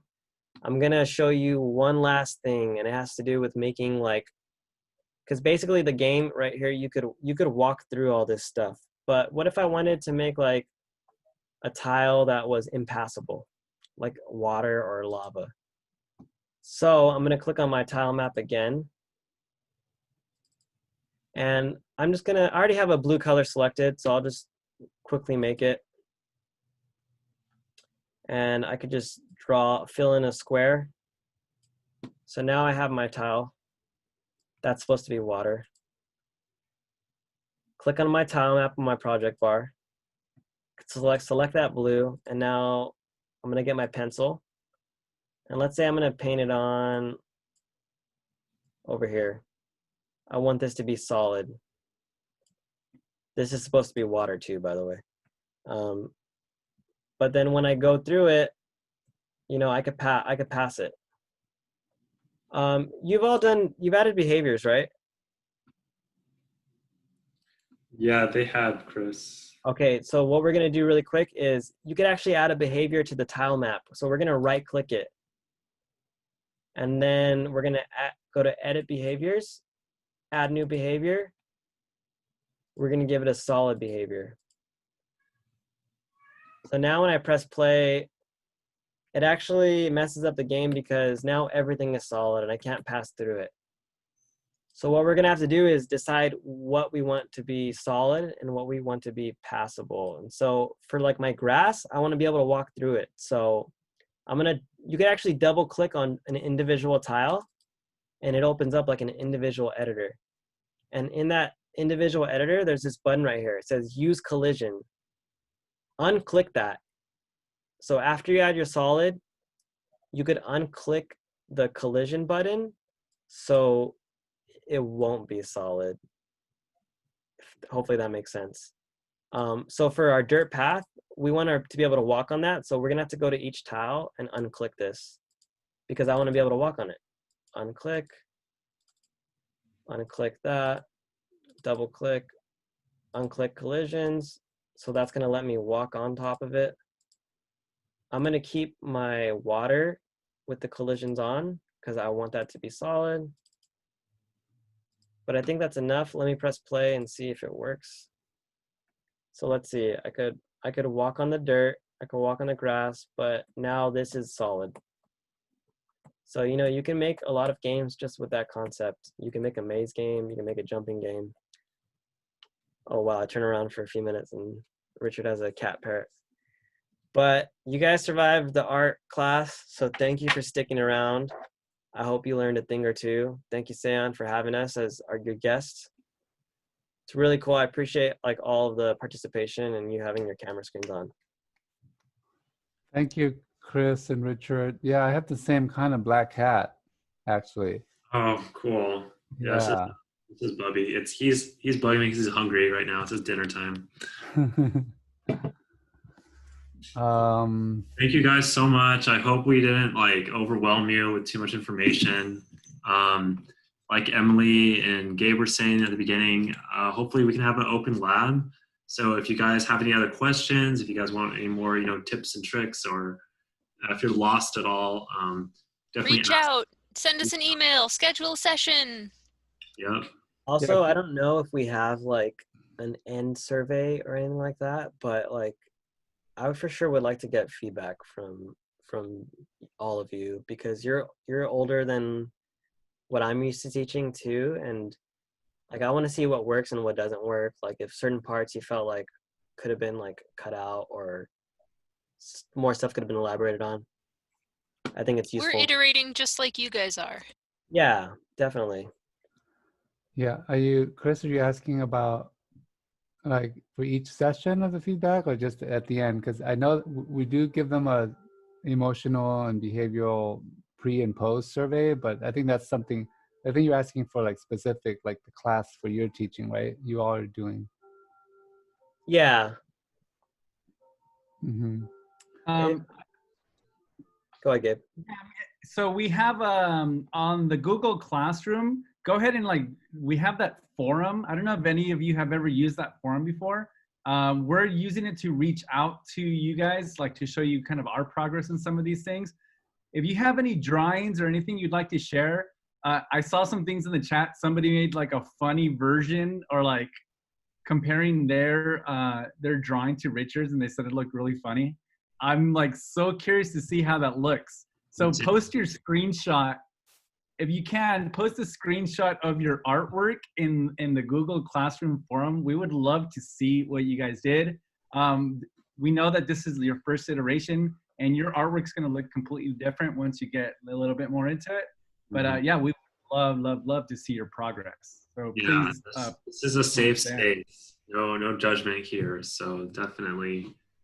I would also say you could use the forum to like, you don't have to work on a game by yourself. I think sometimes that's like a really intense endeavor and I'm not so good at drawing characters, but I have like friends who are, and I feel like I'm more into like designing environments. and you could network with your friends here or make new friends and work on a game together. Definitely takes a team. Yeah, Cool. the Thank you, Gabe, everybody. Gabe, are you for the other class? Is it are there other students, or is it just a drop-in, or what? I know it's on So Wednesdays. yeah, so it's just a drop-in. So like whoever shows up, right now it's really just open to Living Arts Long Beach students. So, but in the future it will be open to more students as well. Mhm. But would love to have you there. We'd love to teach you and make sure that you understand these concepts. I mean, it's our goal for you guys to really take this in and learn from it, and do with it what thou wilt. So yeah, please join us. We'll update you all with that information as we go along.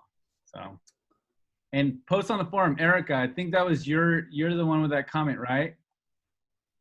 I challenge you to post a screenshot of your art. I think that would be really fun to see. Oh, that was Lemon. Was that Lemon? Yeah. Okay, Mhm. Lemon. Is Lemon still here? We want to Yeah. see your art. She is. We want to see all of your art at whatever stage it is. So it's in Google Classroom. There's classwork, but next to that, there's also Stream. And we've been posting some stuff. And yeah, post your stuff. Comment. I don't know. Yeah. Share your art. Get critique. Share it I'm with gonna your post. peers. Yeah, I'm gonna post my terrible art too. I actually really enjoyed doing the animation part. I made some funny little characters. So and they're pretty terrible, but I think they're pretty cute. Me and Richard will also post some like resources. There's like other art programs you could use. We just try to keep it in Construct as much as possible to like not confuse you. But I mean, you're all like in high school, and I feel like you can handle it. So if you want to use other programs, feel free to do that. I bet some of you have used Photoshop before and stuff too. And there's also like YouTube channels that I watch, like learning how to do game dev. Like this is new for me too. Like I'm learning all of this, and it takes like, it's confusing in the beginning, and then it just like starts to make sense. You just gotta like stick through this like valley, and then Yeah, eventually and we'll talk about that next week too. So next week we're gonna do programming, computer science for game development. So It I'm sounds gonna try to scary, make but it it's as, really a lot of fun. yeah, you're gonna enjoy it. Yeah, we're not gonna teach you too many things in that one, just like enough for you guys to get started. And yeah, make sure that you all are on the same page. So yeah, super duper excited to be teaching that next week. I hope you are too. We Yeah, are. everybody. I tend to get lost with these new things, you guys. If you are overwhelmed, just keep coming back and or review the video again. Or reach So, out. yeah, or reach out for help. It's there's nothing wrong with asking for help. I'm stuck. I'm confused. But and the good thing is you have people here to support you. And when you're learning new things, at first it can be scary and confusing. But the more time you spend with it, give yourself that space to learn and be open. definitely. All And right. also, especially with game development, you don't have to be good at all of these things. We just ask that you try. If you're like trying something and you're like, wow, this really sucks. I hate doing character art. I just want to do environment art. That's fine, just as long as you try. Okay. And my last thing, I would say definitely come to the open labs, like even if it's like for 15 minutes, like just to like let us know your ideas, and maybe we could like kind of hand pick some resources that like fit for your individual projects, so you don't have to like go through everything. Would it Yeah, help? wish we could have known.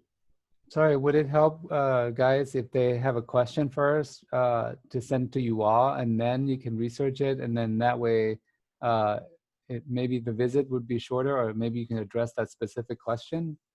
Yeah, I think that Sure. either way, that would be great because we'd have time to research. But I feel like together we all have this like general. We all have like a general sense. Some of us are We're better than, library people. We love researching. yeah, we're nerds. Yeah, and Lemon also asked, do we turn in the mood board, Google Classroom? Yes, everybody please turn in your mood board. Again, share Want your to see art. it? And We yeah, decided to do it in Pinterest. I guess just take a screenshot. And then yeah, start iterating, start drawing. Like you don't have to do it on the computer. Just start drawing some stuff. But yeah, we're taking up your time. It's 6:06. Enjoy the rest of your Wednesday.